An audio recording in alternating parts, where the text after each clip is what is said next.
en banca y finanzas. Él es máster en Business Administration y cuenta con un doctorado y está certificado en auditoría y contabilidad. Él tiene 8 posgrados en diversas áreas por el Confederation College de Canadá, la Universidad de Berkeley, Cambridge University, la Escuela Bancaria y Comercial y la Universidad de Estudios de Posgrado en Derecho. Ha sido director de Administración de Finanzas en entidades gubernamentales. Fue contralor en la UNESCO, en Bank of America y en Banamex en la Ciudad de México, Estados Unidos e Inglaterra. Actualmente es catedrático y conferencista en países como México, Estados Unidos, Argentina, Inglaterra, Francia y Canadá. Ha tenido diferentes publicaciones en materia de delitos fiscales, lavado de dinero, inteligencia artificial, criptomonedas, ciberdelincuencia y ciberseguridad. O sea que sí le sabe el señor, aparte que es máster en los cajuts. Es académico docente de maestría de materias fiscales, derecho a finanzas y en alta dirección, y actualmente, y con orgullo, es titular de administración y finanzas con nosotros aquí en Netcom Group. Muchas gracias, Ignacio, por participar con nosotros en este evento. Y ahora sí, si tú puedes compartir, avísanos. Si no, dime, yo puedo presentar tu ponencia. Tú me dices. Si me pasa el rol, para poder compartir. Va para allá. Listo. Listo, Ignacio. Ya tienes ahí el rol de presentador. Ya vemos ahí tu pantalla. Adelante. Ok, ¿sí me escuchó? Sí, sin problema. Perfecto. Ok. Bueno, pues brevemente, en un marco complementario de lo que plantea, lo que ha planteado Yair, que ha estado muy interesante el trabajar con datos duros, cifras, entender el entorno, siempre nos hace hacer conciencia de en dónde estamos, a dónde voy, y bueno, el tema es ver cuál es el entorno no informático, no de ciberseguridad, pero que trae un impacto legal, jurídico, procesal, administrativo, financiero y fiscal como impactos colaterales, porque este es como chivo en cristalería. Para donde se mueva se rompe algo. Entonces es importante hacer el cumplimiento de regulación. Como parte del Econ Training que tiene el corporativo del grupo Econ, el área de capacitación, hacemos énfasis en lo que la Ley Federal del Trabajo fue actualizada el 11 de enero, o sea, nuevo de paquete. Algunas personas están conscientes de esto. En el área de informática, bueno, pues los sistemas pues tienen bastante en qué ocuparse, pero para eso tenemos el complemento, ¿no? ¿Qué es lo que nos impacta y qué es lo que tenemos que saber? Además de lo que van a practicarles más adelante como fortalecimiento de la nueva versión del Office to Go, importante, el concepto de teletrabajo. Todo el mundo habla del home office. En español, teletrabajo. Es el nombre legal para el home office. ¿Cómo dice? Dice la ley, consiste en el desempeño de actividades remuneradas en un lugar distinto al centro de trabajo del patrón de forma regular, por lo cual no se requiere presencia física del trabajo dentro del centro de trabajo. Así se define el home office en la Ley Federal del Trabajo. Para que apliquen las disposiciones de teletrabajo, es necesario que más del 40% de las relaciones laborales se desarrollen en el domicilio distinto del oficial. Entonces, hoy por hoy la pandemia ha promovido en muchos casos, de acuerdo a lo que también refiere Jair, algunos se han movido, otros siguen yendo a sus lugares de trabajo, pero bueno, el concepto legal de teletrabajo es este. Y resulta que, sepámoslo o no, existen requisitos contractuales en materia de teletrabajo, en donde se tiene que especificar características, naturaleza, equipo e insumos de trabajo, incluyendo los de seguridad, en general, no solo seguridad física, sino de ciberseguridad. En el caso de nosotros, por ejemplo, que se entregan al teletrabajador, la descripción del trabajo y mecanismos de supervisión.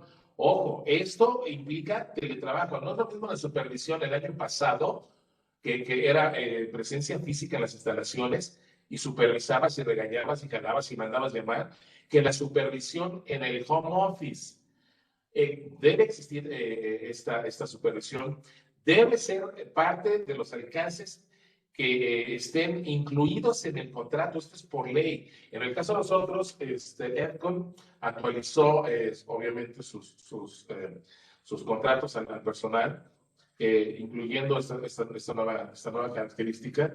Y bueno, el estar prioritariamente en áreas informáticas de sistemas de cybersecurity y todo este entorno de telecomunicaciones no exenta ni como dice el principio internacional de derecho, el no saber no exime de responsabilidad. Entonces tuvimos que actualizar nuestros contratos en términos de ley. Es importante.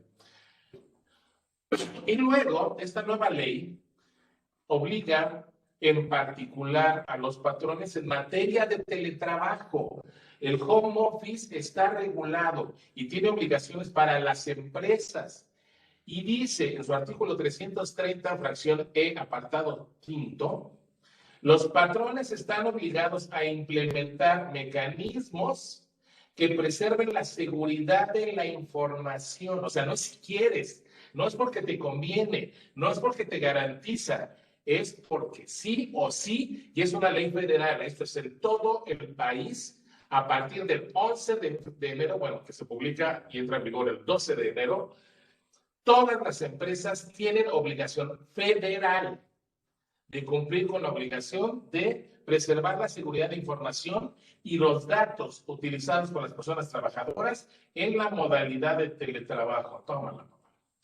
¿Y qué pasa si no lo sé? Pues si te llega una revisión del IMSS, del SAT, de la Secretaría del Trabajo, ahorita les voy a compartir algunas experiencias de esas revisiones, te cuestionan, no lo tienes, no lo documentas, no lo demuestras, sanción y auditoría los 4 años anteriores. Es por procedimiento, es ley federal. Y ustedes saben que el incumplimiento de una ley federal, pues de entrada trae sanciones para los patrones. Y en segunda, si yo, perdón, como patrón, incumplo en una ley, bueno, la ley federal de trabajo para con mis empleados, y los empleados demandan, los empleados ganan. ¿Por qué? Porque es incumplimiento del patrón. Ojo, esto trae un impacto más allá que los propios hackers. Otras obligaciones patronales, de acuerdo a las nuevas disposiciones de ley vigentes en todo el país, proporcionar, instalar y responsabilizarse del mantenimiento de bienes como equipo de cómputo, sillas ergonómicas, impresoras, entre otros. Hay empresas que otorgan beneficios en bienes, se les prestan las sillas, las compus, etcétera, y otros, tantito ahí te va tu lab y tantito ahí te va un apoyo económico para que puedas utilizarlo como mejor te conviene, que es la modalidad que tenemos aquí. Asumir costos de telecomunicación y parte proporcional de electricidad, llevar registros de insumos, ojo, llevar registro de los insumos entregados, esto, la parte de almacén debe constar con sus resguardos, implementar mecanismos que preserven la seguridad de la información, implementar mecanismos que preserven la seguridad de la información. Esto es ley federal. Por eso nació la versión 2 de Office to Go, ya lo comentarán más adelante. Respetar el derecho a la desconexión. Esto es de 9 a 6. Si te hablan después de las 6, y te lo permite tu jefe, puedes no contestarle, con el riesgo que conlleve si es que hay algún bomberazo o si es que estás en el área de soporte, pero dice la ley que te puedes desconectar si quieres. Capacitación para el uso de las tecnologías, de lo que estamos haciendo. Y lo que mencionaba Jair, uno de los puntos claves es precisamente la educación. Y la supervisión por ley, mediante el uso de video y micrófono, chútate esa supervisión. Las videoconferencias son evidencia de esa supervisión. Y hay otras formas un poquito más, dirían aquellos extremistas, más intrusivas, ¿no? Pero es ley, esto es ley, literal, legal. Artículo, ¿qué dije? El artículo 330, fracción E, apartado 5. Obligaciones para los trabajadores. Pero también tengo obligaciones para los empleados y no todo es de un solo lado. ¿Y los empleados qué obligaciones tienen? En términos del mismo artículo, fracción F, apartado quinto. Los empleados están obligados por ley, a atender las políticas. Para eso deben existir, deben ser creadas y deben ser difundidas. Las políticas y mecanismos de protección de datos utilizados en el desempeño de sus actividades. ¿Ok? Entonces, así como las restricciones sobre su uso, o sea, no uses la computadora para meterte al Face todo el día, no veas Amazon Prime Video mientras estás en el home office en tu casa, ¿ok? Y de almacenamiento. Entonces, los empleados están obligados a atender la protección de datos en el home office. Es obligación. ¿Qué pasa si un empleado no atiende esta obligación de carácter federal, Ley Federal del Trabajo, el incumplimiento con la Ley Federal del Trabajo por parte de un teletrabajador? Es causal de rescisión de contrato en términos del artículo 42 de la misma ley. Entonces, si uno de mis trabajadores lo hackean por andar haciendo phishing y no poniendo atención a las políticas de ciberseguridad o no tener el Office to Go versión 2.0, lo puedes correr y mira, se va corrido por incumplimiento de ley, derechito y de puntita se va. Entonces, es importante. ¿Sí me escuchó? Vale. Otras obligaciones también de los trabajadores en términos de este nuevo entorno, dice, entre las obligaciones de los teletrabajadores se incorporan la obligación de cuidar la guarda y conservación de materiales, porque están en home office, y las herramientas, perdón, y las herramientas entregadas por el empleador. Cumplir las medidas de seguridad informática y salud en el teletrabajo, informar costos de telecomunicación si es el acuerdo y apegarse a las políticas de protección de datos en el desempeño de sus actividades. Son obligaciones de ley para los trabajadores. Y repito, el incumplimiento de la ley es causal de rescisión de la relación laboral, sin derecho a liquidación. Punto. Se acabó por andar en incumplimiento. Y si a uno de mis empleados que está en home office le interviene su equipo, le roba la información, le hackean su máquina, además de que nos parten la mandarina en gastos como corporativo, como empresa, derechito y de puntitas, de acuerdo al 330 de la Ley Federal del Trabajo, que se convierte en causal de rescisión.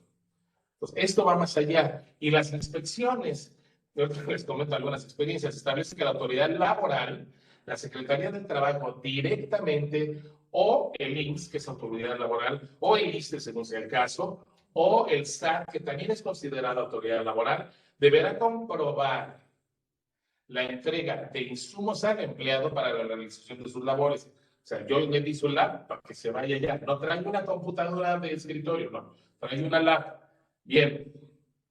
Y vigilar que los salarios no sean menores porque lo mandé a home office. No podemos bajarlo. También me van a auditar eso. Y validar el cumplimiento de las obligaciones establecidas en la legislación laboral.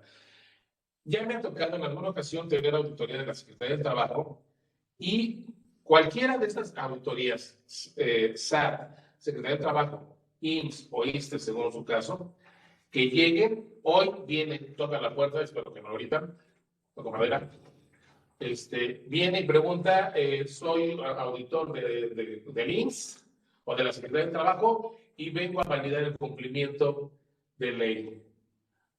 El día que llegue, a la hora que llegue, tiene derecho y es facultad inapelable de requerir cualquiera de estas evidencias. Y si no existen disponibles en el lugar de trabajo, no te la acabas. Entonces, ojo, esto es ley, es cierto. Ya me ha tocado recibir 4 auditorías de ese tipo. Afortunadamente aquí no, y vuelvo a tocar madera. Y si no estás al 100, es un imparable. Y bueno, la reversibilidad, esto se refiere al cambio de trabajo presencial a teletrabajo, tiene ida y vuelta, ¿no? Entonces, cuando superemos la crisis, podemos actualizar los contratos. A eso se refiere. Tengo algunas reflexiones que también quería compartir con ustedes y para que no se me olvidara lo puse aquí. Dice en una de las personas con las que implementamos esto, una empresa, dice, uno de mis empleados cuestiona la privacidad de su información ante el monitoreo de supervisión de recursos humanos o del área informática durante el home office. Estoy violando su privacidad porque esa fue, encima de que se va de home office, le das se la pasa fodongueando en el Face y todavía se atreve a ver el Amazon Prime Video en horas hábiles, lo checas, te das cuenta que está haciendo cosas inusuales, le hablas y le dices, a ver, chaparrito, ¿qué onda contigo? Y todavía te dice, oye, estás violando mi privacidad. Eso no lo permite la ley. Claro que sí lo permite y no es violación de la privacidad. Porque lo permite y lo obliga. La Ley Federal del Trabajo, tal como lo acabamos de ver, obliga a la supervisión. Esto no es violación de privacidad. ¿Por qué? Primero, la Ley Federal obliga a que yo supervise el teletrabajo. Y si de 9 a 6 el monito se pone a ver el Face o está chateando todo el día o está en el Amazon Prime Video u otro, porque Netflix ya me cayó gordo, yo tengo derecho por ley. En complemento a esto, me volvió a replantear porque no tuvo este empresario no tuvo el argumento contra quien rezongó. Y le dice, oye, la Ley Federal del Trabajo me obliga, pero lo que él me dijo es que existe la Ley Federal de Protección de Datos Personales. Pues sí, chaparrito, nada más que dos cosas. La privacidad, la Ley de Protección de Datos Personales, que es válida, es vigente y hay de aquel que la viole porque se va al infierno. Son datos personales, no datos de trabajo, no chats, no videos y no mal uso o abuso de las herramientas de trabajo, que ese es otro artículo violatorio de la Ley Federal del Trabajo. Primera. Segunda, el uso de tu computadora, de tu lab, es una herramienta de trabajo, para teletrabajo, para home office. Suponiendo que esto lo haces en tu casa, porque hay otros que llegan al extremo de hacerlo en la oficina, pero bueno. Y que yo esté viendo mis correos personales y estando en mi Face y tengo información personal, y entonces me dice, oye, es que estás violando mi información personal. Claro que no. La computadora es del trabajo y es para el trabajo. Y si tú haces mal uso, además de violar el 330 de la ley que acabamos de ver, estás infringiendo el 42, que es causa de rescisión de contrato por uso y abuso de equipo y herramienta de trabajo en beneficio personal. Punto. Traes dos y son imparables, incuestionables, y aunque te demanden, ganas como patrón porque está infringiendo dos artículos de ley. Entonces, no hay violación de derecho. Entonces, importante con tener claridad de la supervisión versus manejo de datos personales. ¿Quiere ver sus datos personales? Que agarre su teléfono o agarre su computadora personal de él solito. Lo que es de trabajo es para trabajo. Y un detalle más aquí, el otro caso que tuvimos es la instalación del Z3. El Z3, a reserva de que lo van a explicar con más detalle la gente que sabe de ciberseguridad y el aparatito que mostró hace rato Alberto, como evidencia de cumplimiento de la Ley Federal del Trabajo, que ya vimos que obliga a la ley a que yo demuestre que estoy supervisando y que estoy cuidando los datos en el trabajo, en teletrabajo, proporciona al equipo de trabajo, bueno, hasta el Z3, yo como patrón, estoy proporcionando al personal el Z3, el AMP, el Umbrella, en los equipos, que ahorita son cosas que explicará la gente que sabe. Y el resguardo de la información. El mismo Office Flow que vamos a ver más adelante genera reportes, genera gráficos, garantiza la invulnerabilidad en el acecho o el ataque a los datos de la información. Y yo, a mí, Administración, Recursos Humanos o representante legal de la empresa, tengo el argumento documentado de que estoy protegiendo la información y de que el personal tiene los equipos resguardados. Entonces, con eso estoy dando cumplimiento a la ley. Es obligatorio. Y mucha gente no está consciente de esto, que era parte de lo que mencionaba Jair. Una cosa es el entorno y otra es las empresas que reaccionan. Pero si bien el alcance o el scope es básicamente cybersecurity, trae cristales para todos lados. Y trae ventajas también, que es parte de la creación del Office to Go. Pero el entorno regulatorio va más allá que bits y bytes, los datos, el hackeo. Deja tú que te hackeen la información. No sé a quién le puedes tener más miedo, si a los hackers o a una auditoría del SAT o de la Secretaría del Trabajo. No sé cuál tenga un impacto más, o cuál sea más imparable. Yo creo que es más imparable el SAT y la Secretaría del Trabajo, porque los hackers, mira, ya nomás le hablan a Edcon, va el Dream Team y mata al bicho. Entonces, me consta, yo los he visto. ¿Cómo? No sé, pero ellos saben su trabajo y eso se separan. Pero parar a una auditoría del SAT o una auditoría de la ley de la Secretaría del Trabajo, ni el Dream Team más Dream Team lo para. Entonces, importante, la intención de este planteamiento, de este regulatory compliance que estamos compartiendo, es precisamente la reflexión que esto de la ciberseguridad va más allá, trae otros impactos y es importante ponerlo sobre la mesa y saber que esto es parte de los alcances y que dio origen a la versión 2.0 del Office to Go, que más adelante les platicarán nuestras compañeras. Por mi parte, es todo en un alcance y una reflexión de compliance regulatorio. Estoy a sus órdenes si hay alguna duda, algún complemento, o si deciden contar canicas y cuestionar todo con el alcance de algunos otros ejemplos adicionales que trae también el área de las chicas que van a presentar. Excelente. Muchas gracias, Nacho. La verdad es de que información muy relevante, sobre todo en estos puntos ahora que debemos de cumplir de forma regulatoria y a veces hasta no tenemos oportunidad para dónde hacernos, sino simplemente cumplir. Entonces, será importante ahí poder, ubicar todo esto que nos has platicado. Muchísimas gracias.